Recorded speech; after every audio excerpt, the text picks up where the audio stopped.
It's always a good day when you're on the Defending Your Faith podcast, bro. Don't despise the humble beginning. In order to defend our faith, we have to put on the armor of God daily. Be ready for what's to come. We're going to take that out. We're going to edit this. We're going to cut that out. All right, what's going on, guys? Welcome back to the Defending Your Faith podcast. Today I got two very special guests with me, Audie and Francis Bii. Yes. Do y'all want to each tell everybody a little bit about yourselves? You bet. My name's Audie Waite, here from Amarillo. I'm on the board of Christian Relief Fund, also on the board of Fellowship Christian Athletes.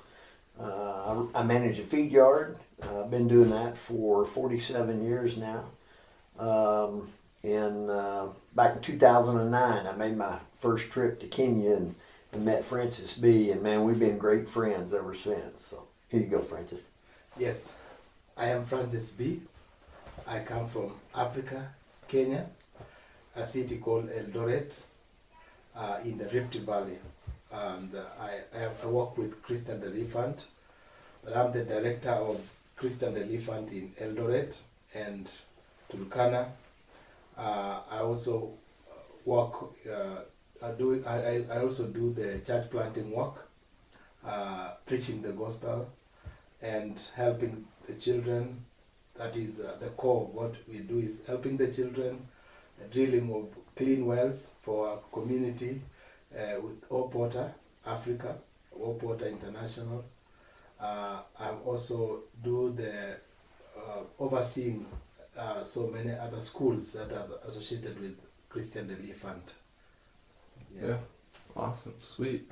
So to start out this podcast, I think it'd be cool if y'all each shared your testimonies, if you don't mind, and how you came to meet Jesus. Is that all right? Yeah. All right. Yes, mine is a long story. You know, hold it up here. Okay. Yeah, that'll be good. It's a long story for me, Mm-hmm. because I came from a family that did not know God. They were like a pagan family that were lost completely, and they, like, I was the least of the children in that family. So they used to beat me so hard, and I ran out of home, and I ran out of home, and I went very far, like a prodigal son. While I was there, I stayed out of home for a very long time when I was young, and one day when I had some people preaching, doing some festivals, Christian festivals. And I went closer there, they were preaching the gospel. And I had a message that I'd never had in my life. The message about someone called Jesus Christ, who is a savior and who has forgiven, who forgives sins. And I went closer there, and they asked, who want to receive Jesus? And a young boy just raised his hand, and that was me. And they converted one soul, that was me, only that in that day, and I received Jesus. And from then, I started going to church, and later I went to a Church of Christ that was closer there, and I grew, and I had a calling in my heart to preach the gospel, and they started calling me pastor when I was in high school, Form 2, throughout. And when I completed high school, I just had the calling, I just want to preach. I went to the preaching college, and that is where I graduated, and I started working with children, and that is how I met with Dr. Milton Jones from Christian Relief Fund, and the Lord has done a transformation in our country, in Kenya, since then. Yeah. Yes, sir. Awesome. That's awesome. Yeah, for me, I grew up as a young boy going to church, and at 12 years old went to a tent revival and gave my life to Christ at that tent revival. And it was as real. I remember it to this day. And yet, as I got older and into high school, we no longer went to church. Went to college, wasn't going to church. you know, and then got married, had a divorce, got married again. And my mom, I'll never forget, we were up visiting my mom, and she was always talking about, you need to get back to reading your Bible, you need to get the girls back in the church, and you know, her heart was for her boys to know Christ. But for me, it was to the point that she was badgering me, you know, and I'll never forget, Kim and I left there and was headed back home, and I told Kim, I said, man, I don't know if I want to go back home if it's going to be like that every time we go home. And all she was doing was suggest that we get back into the Word and get the girls back into church. And so then I had a business associate that I really admired and really looked up to and respected a lot. And we were just talking about success one day, and I was asking what he attained his success, or what did he really dedicate that to. And he said, you know, every really successful businessman's written books about the principles that made him successful. He said, so if you want to be successful, you ought to be getting those books and read them. And he said, the principles are the same. And you just apply the principles, you'll have success. And that all made sense to me. And so I said, well, man, that sounds great. If I was going to read a book like that, what's the first book you think I should read? And he said, well, I'd start with the greatest success book ever written. He said, that's the Bible. And because I respected him and looked up to him, that's what I did. I picked up the Bible and started reading it again. And God got my heart that time. You know, my first decision was, I mean, it was a solid decision, but I never developed that personal relationship with Jesus Christ. Mm-hmm. And when Joe told me that I ought to pick up on those principles, I listened because I respected him. And then as I dove into the Word, God got my heart. And I developed a personal relationship with Christ at that time, and it just grew and grew. And man, that was the difference for me. That was my solid foundation, and I've never looked back since then. So that's awesome. Yeah. That's really awesome. So the first question that I have for y'all is, so what was the spiritual warfare that surrounded you the time that you planted the church and the school? This is a story from that, when the witch doctor buried the chicken upside down in front of the door and then put the chicken blood on the frame. Yeah. Mm-hmm. You want to tell a little bit about that? Is it you want me to repeat the story? Yeah, tell the story. Yeah, tell the story. Okay. Yeah, it was a time that I had that calling to go to this slum in Eldoret. One of that slum was like one of the darkest slums, and very close to the city. There are a lot of children that are homeless children.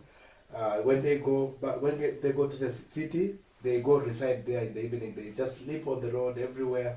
So and then God gave me this calling to minister to the children and to preach in this slum called Kipkaren. So I had a small church of mud. So when the children came, a lot of children came, and they were receiving Jesus. They were happy, and you see blowing in their faces. And then I rented the next room, and then I demolished so that it can be a big hall. And a lot of children came, and I think that one, the revolution over there, angered a lot of witch doctors, because in the darkness there are a lot of things like witch activities in that place. Mm-hmm. So, and I didn't understand there is a lot of opposition that was happening. So one Sunday, in fact it was on a Sunday, I went to church very early. I wanted to go open the door of the church, and then looking down there, some things has been done in the door, and down the door they dug a hole just at the door, and then buried the chicken and did some host of things over there, and left the back of the chicken like facing you like this one.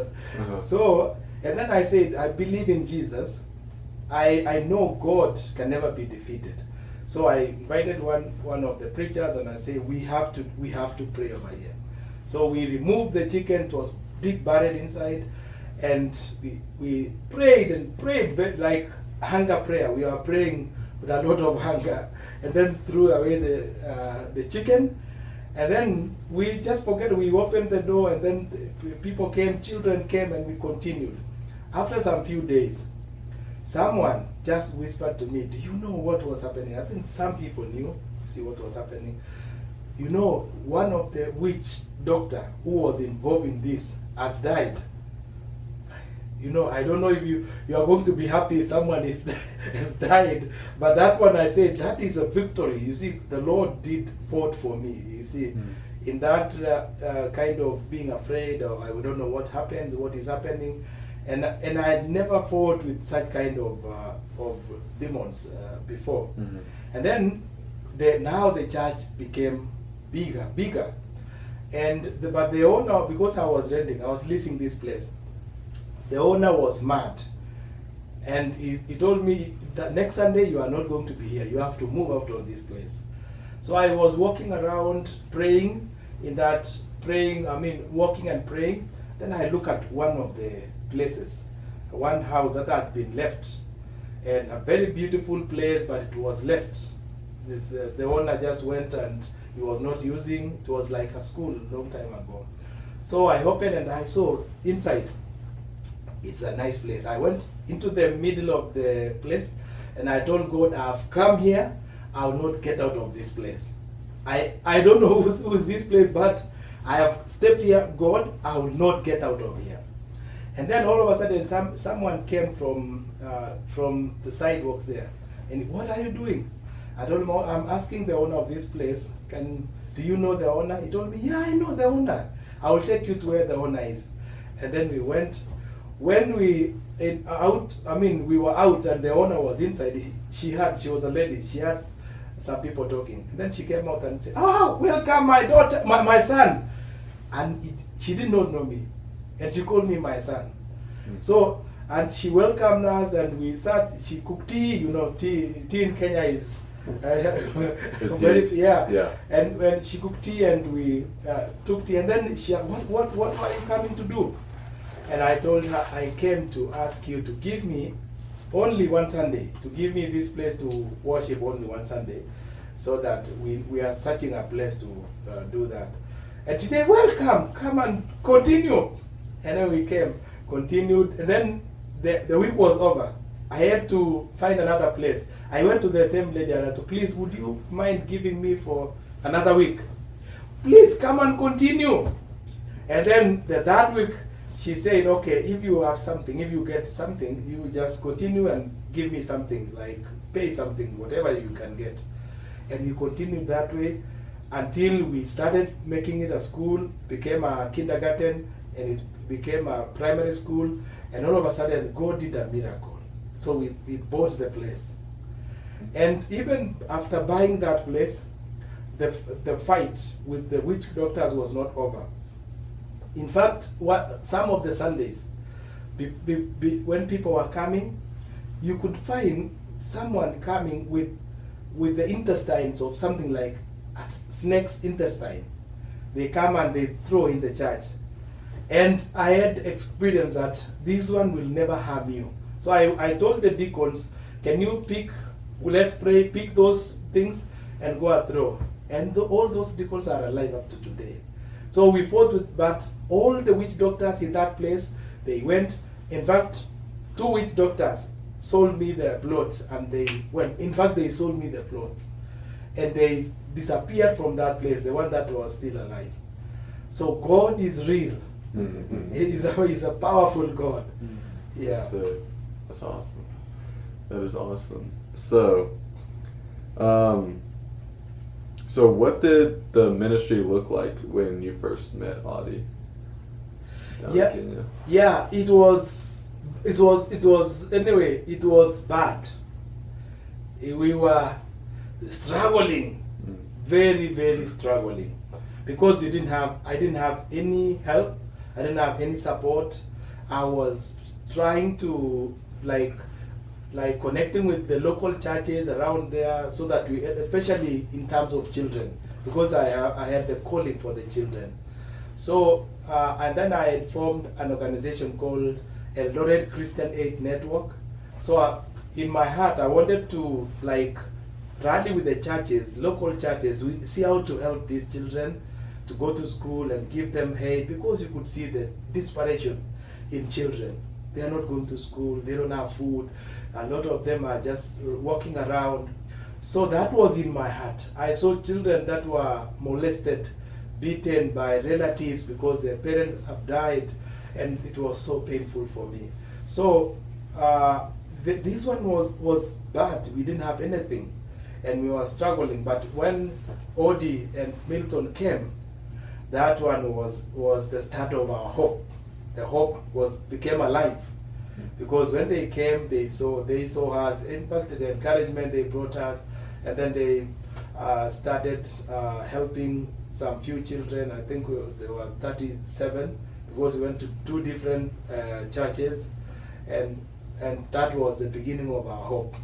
And the school, the little school, the kindergarten started thriving, and children started going to school. And the first children that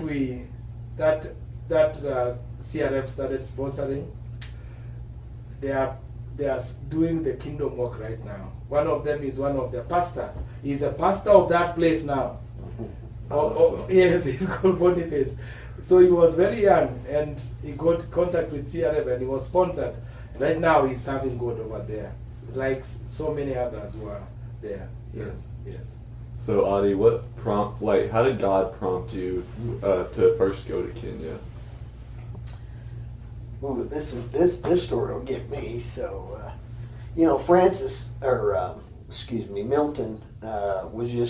he was already president of Christian Relief Fund, and he began to talk about, the kids over there and the need and all that. And at Amaral South, we had a Sunday CRF day where we ended up sponsoring a bunch of kids over in Kenya. And that was back in 2007, actually. And so in 2008, he was going to take a mission trip from the people there at South over there. And I wanted to go, but the reasons was a little bit selfish. Because I'd seen TV shows for years about starving kids over in foreign countries, and they drop the food out of the planes and all that kind of stuff. And I always thought, yeah, well, the dictator of that country is going to keep all the food, and the kids probably aren't even going to get it. And so we had sponsored a girl named Emily that first year.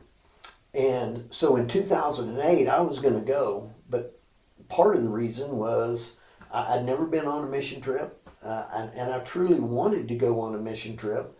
But the other part was I wanted to see if Emily was real, if she really existed, and I wanted to see if she was getting the food that I was paying for, and the opportunity to go to school, like they said, 3 meals a day, school uniform, that kind of stuff. And so selfishly, I was kind of going to be sure that it was real. Yeah. And at the same time, I kind of felt like, well, I'm going to go over there and win Kenya for Christ, And actually, when I got over there, I found out Emily was real, and that she was getting everything that we was paying for. But I was the one that was blessed from that first trip, because everybody there in Kenya blessed me. They have so much more faith than I do. They have to have faith just that they're going to have water to drink and food to eat. And in that, they had so much joy at the same time. And so my reasons for originally going were a little bit selfish, but I was so blessed by it that I went the next 9 years in a row, up until COVID. I went every year up until COVID, and then took a break for 3 years. No, I guess it was longer than that. I guess it was about 4 years, and then started back 3 years ago, and been the last 3 years. So. Awesome. Yeah. That's super cool. So, what do you think some of the differences y'all will notice in like American Christianity versus like Christians down there in Kenya? For me, it's again that their faith is so much bigger than our faith. I think things come so easily here in the U.S. that we take so much for granted. We don't think anything about where we're going to get a cup of water or a glass of water, or we don't think anything about pulling up to a Toot and Totem or a Packet Sack and going and buying a $2 bottle of water. We're over there, they may walk 5 miles to get dirty water. And a lot of times it's the kids that are doing the walking, carrying jugs to get water. And it seems to me like their faith is just so much bigger than ours. But at the same time, they don't seem to have all the distractions that we have. Many of them live in homes without electricity, with no running water, mud floors, mud huts, and so they spend more time in the Word than we do, because that's kind of what they do in their spare time. And I think, for me, it seems like they read the Word and they believe everything it says. I think our culture has gotten to where we challenge everything. And so I think a lot of the westernized church reads the Word but has doubts about the Word, if you know what I mean. And they question it and how it applies in their life, where I feel like the Kenyans, they read it and they truly believe it. And so it's more real to them than it seems like it is to the westernized church. So that's, and the other thing is they've got joy. I've never seen so many people with so little that have so much joy. And again, I think that's because things come fairly easily to those here in the U.S. and we take those things for granted, and they don't. And probably the last thing is they take care of each other. If somebody gets something, they share it with their community. We've kind of got this attitude, it's mine, and we work and we get, and it's like we keep. We're not very good about sharing with others where they really are. Francis, I don't know how many kids he's taken into his home just because he does have something to eat and they don't. And so he takes them in and he takes care of them. That's the biggest difference I've seen. You want him to share? Yeah. Before that, so that joy, do you think they have so much joy because, like you said, they don't have the distractions, so all they have to rely upon is God, right? They're not relying upon money, to satisfy them. They're not relying on like sports or like food or like anything. They're relying purely on God. Do you think that's one of the biggest reasons they got joy? They got the joy of the Holy Spirit. I do. We have a tendency to depend on ourselves, and they really can't. They don't have. Biggest part of them don't own vehicles and things like that, and so they walk everywhere. They got to depend on God really for their everyday existence, where we take things for granted because we make the money. We can buy this, we can buy that. We depend upon ourselves, and two, I think pride enters into our hearts so much so than it does theirs. So I know that's one of my biggest struggles is thinking I can do it on my own. Right. And it's just neat to see that. And every trip we've ever gone over there and taken others their first time, that's the one thing that everybody on every trip says, they're just filled with so much joy. That's awesome. Yeah. Francis, do you want to share? I think Audie has exhausted on that side. Maybe it's something else. Okay, I got you. Yeah. So what are some of the stories that have impacted you the most? Okay, there are so many stories. God has given us opportunity now to walk in that ministry for almost 18 years, especially working with CRF. And we've seen a lot of things, a lot that the Lord has done, ranging from the children ministry, especially the children that you see children that didn't have hope completely, and right now you see immediately after getting sponsorship, you can see the endless joy that they have. As Audie said, that joy comes, and they forget their fears, they forget their worries, and you see their faces change because now there is an assurance of food. Children, if you don't give them food, you see, and then education and clothing, and then encouragement, and you give them social support. I mean, people to talk to them and take them as valuable. And I've seen a lot of children in many areas right now that makes me so happy. Everywhere I go, like in our city, you go to a restaurant, you sit down, and you find every other time, like a child that was in the program so many years ago, working in that restaurant, coming and telling you, "Wow, director, how are you? You remember me?" Sometimes even you don't remember because he graduated like maybe 7 years ago, and you see he's been doing his work. And he say, "Okay, today the tea that you are taking today, I'm going to pay."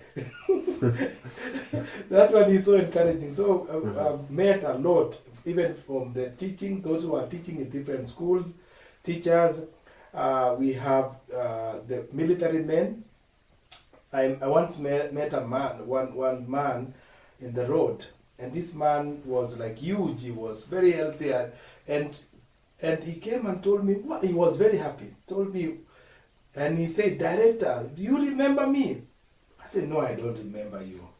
And he told me his name. Okay, I remembered his name. He was one of the students at Susie Peacock High School, one of our high schools. I mean, and then he told me, CRF helped me. I've been through that school, and right now he's working with the World Vision. He's the director of the World Vision. You heard of the World Vision? In that region of Kerio Valley. Wow, I could never imagine. Look at this man. He's a man who you can see, you think he's a member of parliament or something. You see, you that one brings you a lot of joy, and that God has really transformed a lot of children. We have one girl who was in the slums that was very bright, and he was in the program. After some time, he graduated and he did very well. He went to medical school. And in medical school, she went to Kenyatta to study. When she graduated, she was enrolled there to work at the maternity hospital, one of the biggest hospital in Kenya, in Nairobi. So because we trained her to know how to pray and preach while walking, because what we teach these children is that even though you might not be preachers, but we want all of you to be missionaries. If you are a pilot, serve God in that. If you are an engineer, portray God, because God's hand touched you and he carried you through until when you are someone. So this girl, when she's delivering babies, she's preaching and praying for babies when they are delivering at the maternity. Awesome. So she gives us stories all the time that you see, when the babies come, she prophesies to them. She speaks good things. She blesses them in the hospital. So that one is amazing. So our prayer is that as they are saturating into different fields, that they will be able to serve God as they do right now, because God has blessed us with CRF in Ikan, and we have so many children that are sponsored. We are very diligent to make sure that they serve God, they excel and serve God after that, and transform our country. Bring a new culture where they fear God, they serve God, and they portray the image of Christ in every sector. So we are seeing that in everywhere. We have so many pastors preaching, evangelists that are graduated preaching, and I'm happy to see in our high school, I thought of like praying God to give at least 10% of every graduating class to be real missionaries, to be pastors. Because we have a big field of ministry. Like when you drill a well in the desert. In that place, you preach the word of God, not only water, but after clean water, these people will come over there, and this is a church, and you need a missionary, you need a preacher, you need an evangelist. So we have an evangelist there who preaches, baptizing people. You have water right now in the desert, and you see before, people were not baptized because where will you baptize these people? But since there is water, at least we make some arrangements for them to either maybe through the you can create something so that you can baptize these people over there. So those are great things that is happening in the field.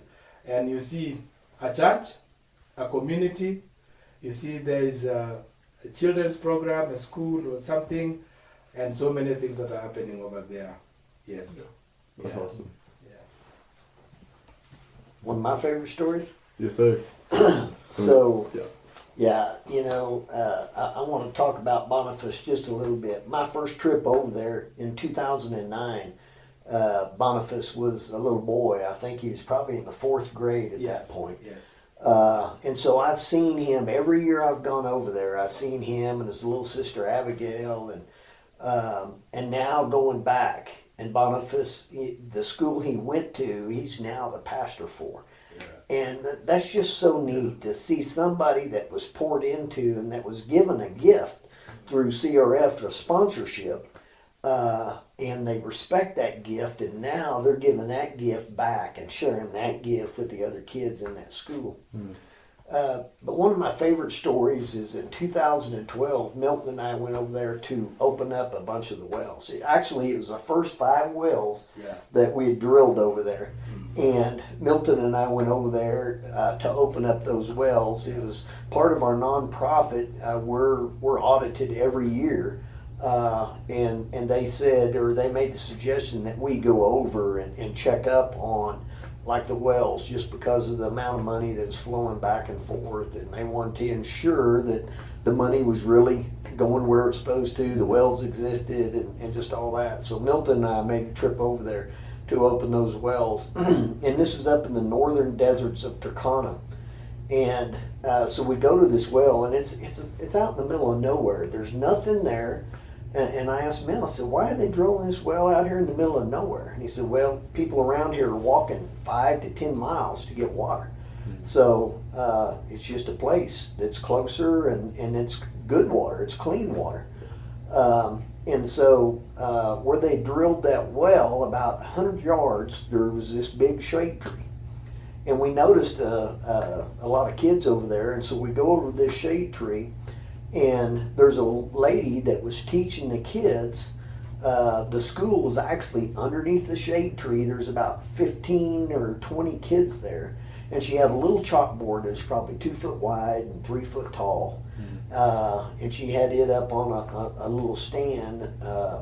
And she was teaching the kids how to read, or, alphabet and all those things under that shade tree. And that was in 2012. And we go back in 13, I think that's when Jim Shelburne went with us. Yeah. And we go back in 13, and she was still there doing the same thing. And Jim saw this one kid that said, I'll sponsor this kid. You have a program here? And they said, no. And he said, well, if you'll start one, I'll sponsor that kid right there. And so CRS started a program there. Jim sponsored the first kid. He's 001 for Turkana. And then Washington Avenue after that, I don't know, they sponsor close to 300 kids in that area. And today, there is a school there that's from pre-K all the way up through 9th grade. And it's a nice school. It's one of the first schools in Turkana with a laboratory. They just built the lab. Yes. But when I was there a year ago, I told this story to the teachers at this school. And that tree is still there. It's just about probably 50 yards from the school itself. And I tell this story about this teacher teaching these kids back in 2012, and this is 2024.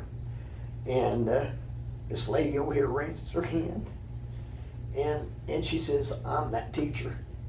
I'm that lady that was teaching those kids." And so today, she's still teaching kids at that school. But she started when they didn't have a building, when there was nothing but a need. And she was fulfilling that need. And today, she's still fulfilling that need through that school. That's one of my favorite stories. Yeah. That's awesome. Yeah. That's super encouraging. Yeah. Yeah, that's super cool.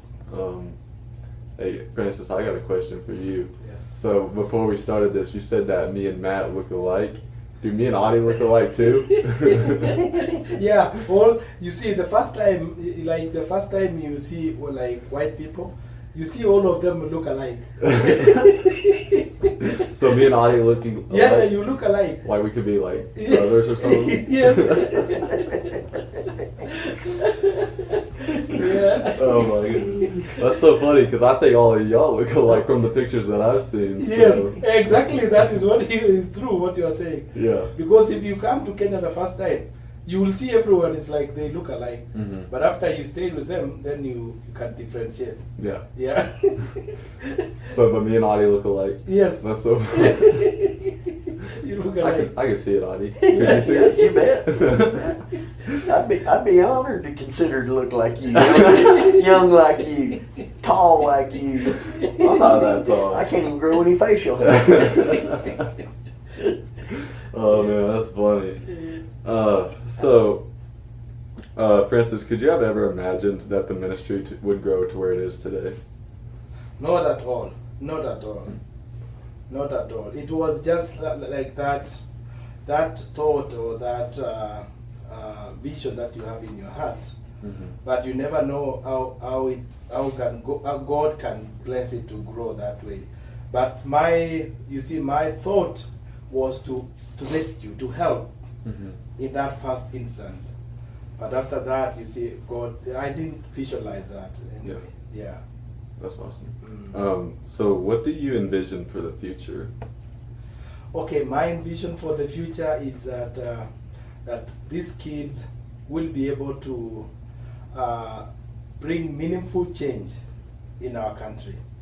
That the souls and the lives that we, through Jesus, that we transform, that they will be able to transform others and bring a new culture in our country of help and concern to others, that in the future we'll be able to, everyone will be able to care about someone.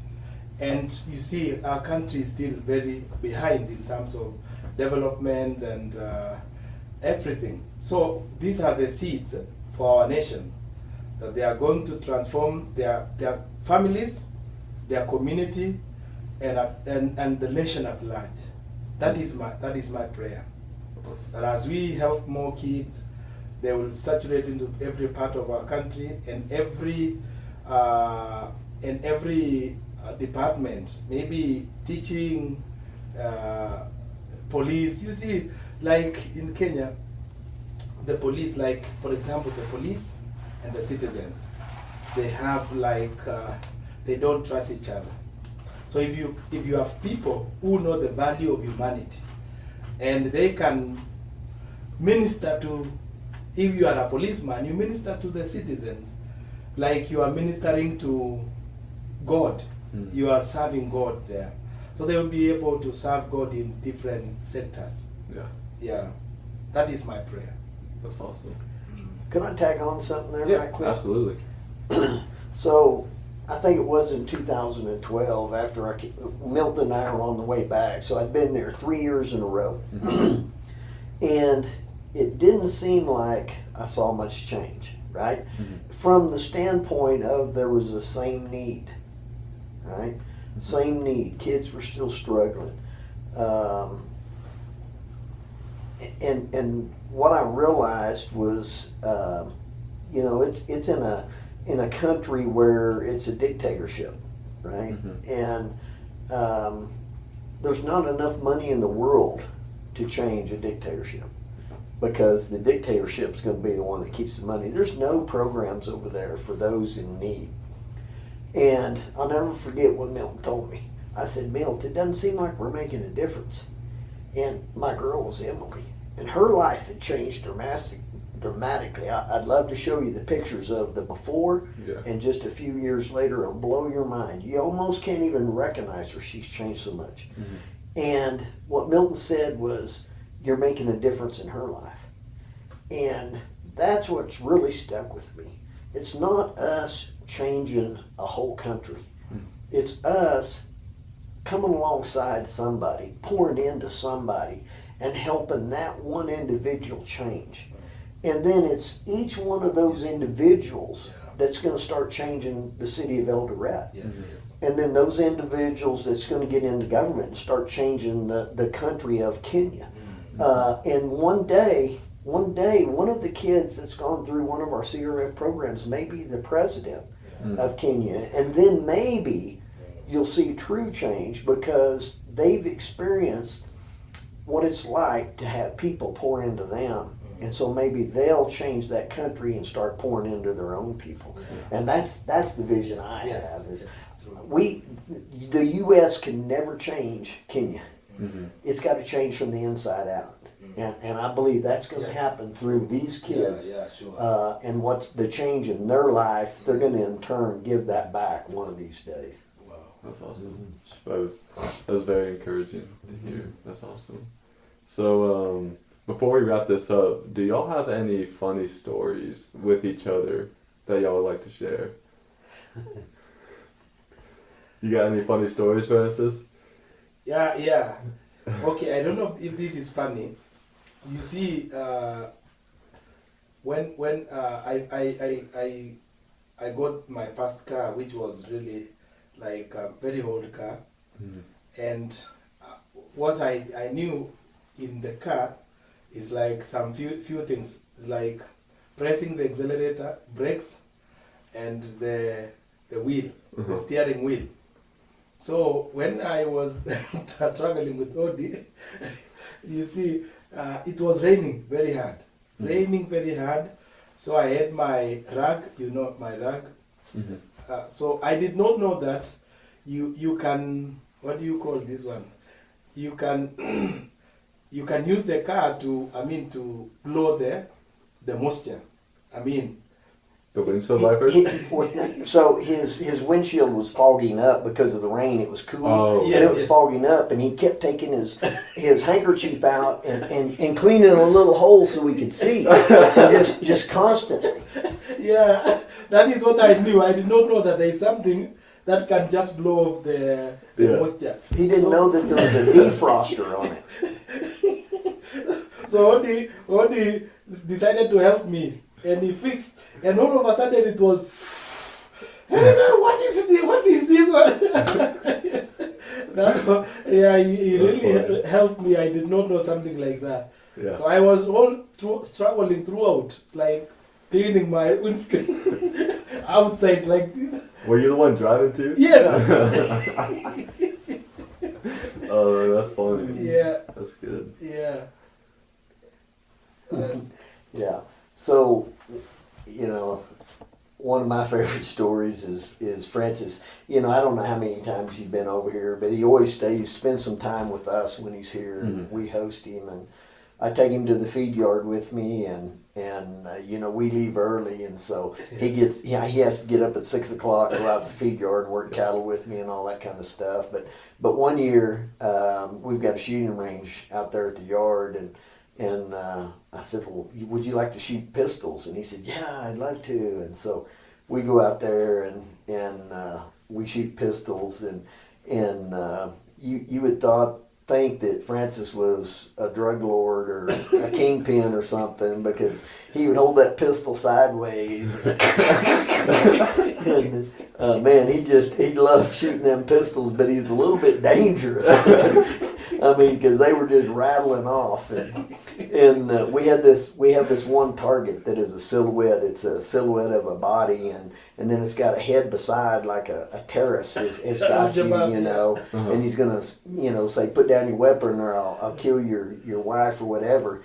And so we practice shooting that head of that terrorist, and it's on a hinge and it swings and all that, and so I'm always making fun of Jeff Dunham's Ahmed, you know, and Ahmed's always saying, "I kill you," you know, and so we was out there practicing and shooting that target, and I made that comment. I said, I kill you, and I shot that silhouette, and so the next time Francis is up there, he says the same thing. He says, "I kill you," and he starts shooting, and I mean, bullets are flying everywhere.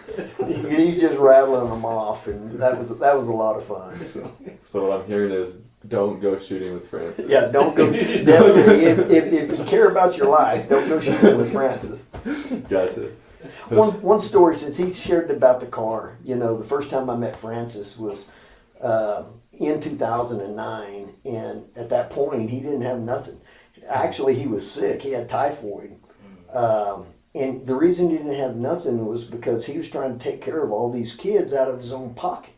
And that's where he hooked up with Dr. Milton and got some help from CRF. So CRF could help support those kids and pay for food and everything else. But that goes back to his heart. He had the heart for the kids long before he ever became associated with Christian Relief Fund. And then every year going back and seeing Francis's life change a little bit. You know, that next year we go back, and I think it had been 2010, when he had that little red car. And, you know, he was scaring me because he's trying to drive, you can't see, he's wiping the windshield with his handkerchief. And I'm wondering, how come he's not just using the defroster? Well, he didn't realize it had a defroster. And so then, you know, going back a year or two later, and he no longer has the little, and I mean, this car was a piece of junk, but that's all he could afford, right? And going back a couple of years later, now that time I think he had a Land Cruiser or something that somebody donated so he could have a nicer vehicle, and just seeing him and Consoletta and how their lives have changed through the years, right along with the kids. And it's because he was willing to answer the call, said yes to the Lord, asked for some help, had other people pouring in, and it's not only changed his life, it's changed thousands and thousands of kids' lives. But he couldn't do it by himself, right? It takes all of us to effectively change this world. Yeah, sure. That's awesome. Sure. Super powerful. And so I'm also hearing never ride with Francis either. Is that what I'm hearing too? So one time we was driving down and you know, the roads are really tight over there, people walking everywhere, and Francis dings this guy with the mirror going like 40 miles an hour down the road. And yeah, you're risking your life when you ride with Francis. You need to get Abraham or one of them other guys to ride for you. Francis is like the rest of us. His life has gotten so busy that he's got a heavy foot, and so he drives fast everywhere. Yeah, true. Yeah. Just yeah. Oh, that's funny, man. Yeah. So before we wrap this up, this is for each of y'all. What is the best advice that you've received in your life? Best advice. Yeah. Whew. You know, for me, it's got to be Joe Switzenberg telling me, if you want to become successful, read a book. And the best success book ever written was the Bible. And me getting back to the Word has changed my life. That was in 1996, and it totally changed my life. Brought me back to Christ, and so for me, that's got to be the greatest advice I've ever had. Yeah, mine is I've read Don't Despise the Humble Beginning. Yeah, I've seen people who they were in their humble background, you think that they are useless or something. Mm-hmm. But once a transformation is done on that person becomes a very resourceful person, and at the end will be very someone who is going to help so many people. Just like those children we are talking about, you can see them with saliva and with mucuses moving everywhere. Mm-hmm. But once those children go to school and you unravel their strength, you find out that those are people that will change the world. Mm-hmm. So don't despise the humble beginning. Yeah. Don't see those children with ranks and we are happy really to work with Harvest Connexion, Mm-hmm. because Harvest Connexion helped us plant a church in Eldoret in a place that has very, very poor, like a poor community, very poor community. So every time the kids from that location comes to church, because we have a very nice structure that God gave us through Harvest Connexion over here, through Audie and the church here. So the children comes to church barefooted. They don't have shoes, and not all of them. I mean, some children from very poor community. So I usually tell them, you see this boy who is here, look, tomorrow you will see this boy is going to change. His community is going to be someone very different, because he has come to the house of God, and that is where God starts working on people like that. So don't despise the humble beginning. Yeah, that's Yeah. awesome. Yeah. Yeah, that's Can I super cool. share one other thing? Absolutely. So, since going to Kenya, I've been 12 times now, and I've also go to Mexico. And one thing I've learned is that kids throughout the world, I feel like, are the same. Whether it's the U.S., whether it's Mexico, whether it's Kenya, no matter where it is. Kids just want to have fun, and they want to be loved. Mm-hmm. And that's held true everywhere I've been. And I think that's, in many ways, the same for us as adults. Yeah. The difference between Francis and I is he was born in Kenya and I was born here. Mm-hmm. If Francis was born here, he'd be a very successful CEO of some company or something, because that's the kind of person that he is. Mm-hmm. And when I go to Kenya, I tell everybody all the time, this is my brother. Yes. Right? Yeah. We're brothers. Yes. Yeah. And we're both getting pot bellies and everything else. Yeah. But really, I think it's We eat a lot of beef. yeah, beef. I think it's true throughout the world. People that love Christ, I think, throughout the world are universal. Mm-hmm. They treat people with respect. They treat people with love, that's what I've always respected about Francis, was he was doing it out of the goodness of his heart when it was just him. Mm-hmm. And what I know about Francis is, if he was here, he'd be very successful at whatever he did. You can't even imagine how much he has on his plate, taking care of all those kids, taking care of Hope Water, taking care of planting churches, and still preaching the word.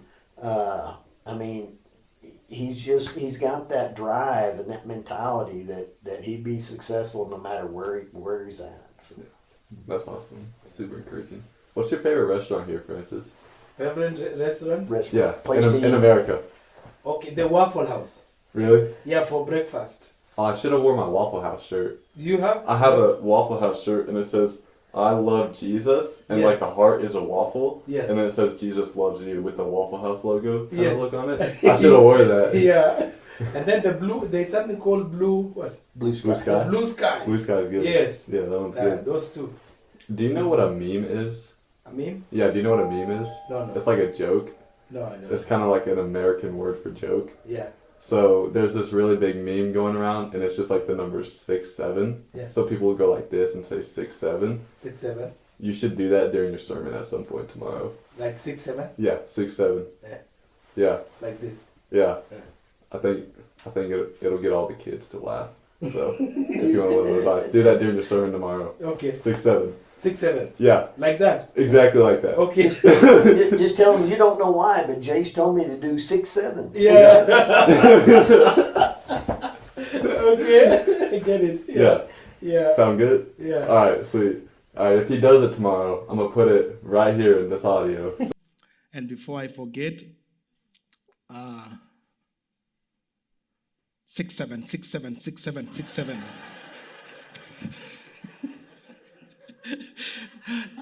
I didn't want to forget that because Jace and I made an agreement that if I do that, I don't know, for whatever case, if I do that, it's going to bring me waffle. So this morning, I'm very grateful to have a waffle with me. And I always say that when I come here and I'm with my friends and when I get lost, because I love waffle, the only place that you trace me in, you find me in the Waffle House. That's like my father's house. Then we can see. All right. 6'7". 6'7". 6'7". Like that.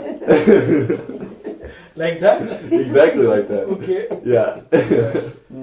Do you know what that is? I don't. You don't? Okay, No. just wondering. It's fun. It's just a meme. So, do you know what a meme is, Audie? I didn't until you told me. Okay. I know what a joke is, but Yeah, that's basically the same thing. So, Wow. but yeah, all right. So, y'all got anything else to add on, or y'all want to wrap it up? Okay, maybe the last thing is to thank my brother Audie. Audie has been for sure like my brother, because in many occasions he come to my home. He's very free. He comes to my home. He goes to the kitchen. You see, in Kenya, someone who comes to your kitchen is a true friend. Mm-hmm. He's a true friend, and he knows us. He knows everywhere. So, and he's very free. He tells you if it is something to correct, he tells you to correct this one. So Audie has been really a true friend and a true brother, and I truly appreciate this man of God. He has been a blessing, a great blessing, and I cannot forget. Recently, we were reshaping the work, like in terms of schools. So we were doing quantity things. Mm-hmm. So he saw from far and said he has to help me do the quality instead of quantity. So we had to reshape the schools, and right now what I'm experiencing is very efficient work happening in Kenya because of him, his input. But it was really like fire. It was fire. Yeah. But I did not know that he was really envisioning something better. So, but now I want to really thank Audie for that input and advice that he has given us to grow in a good way. Absolutely. Yes. Awesome. it's been mutual. Sweet. All right. Well, I'll pray us out. You and bet. We'll get out of here. Sounds good. Sound good? All right. Lord Jesus, I thank you for this day, Lord. I thank you for my brothers in Christ, Audie and Francis Bii, for joining us on this episode, God. I pray that you just bless them in the ministry, Lord. I pray that you will just move throughout the entire country of Kenya, Lord, starting from the inside out, Lord. And just help kids to continue to get help, continue to learn more about you, God, and grow in their faith, God. I just thank you for all that you do for us, Lord. In Jesus' name, amen. Amen. We'll see y'all for the next episode. Thank you. Right.